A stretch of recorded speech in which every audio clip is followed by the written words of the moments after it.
Question 17. The Pure album came out on Eagle. What happened to the Eagle deal? Well, I got dropped effectively. They did, what was this? They did Exile, and then they did Pure, and maybe some live albums. I can't even remember now. And at the end of all that, they came back and said, look, we've spent all this money, and we haven't got it all back. So, they actually offered me a lesser deal. They offered me that they were going to do the next album, which became Jagged, but they wanted to offer me a lot less money for it, and it was rubbish actually. Couldn't live off that. So, and because I was unrecouped, what it meant was I would only be able to live off that because they would give me that advance for the album, and then I would obviously need that to make the album.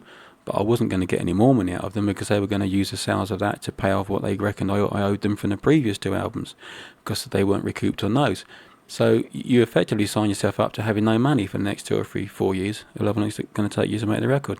So, that's tempting. So didn't go for that one. And so we parted company. The strange thing is about the way record companies see these things is if you actually look at how much money Eagle made by having me on their label, they actually made a fortune. They made loads of money. But they don't see it like that. They see it as to how much they paid you as an advance on the record and whether they got all that money back or not out of your little bit. The fact that they're actually still earning their own big bit compared to the artist's little bit, they don't sort of take that into account. So it's a really, really strange way of seeing things, but that's common, and that's what happened.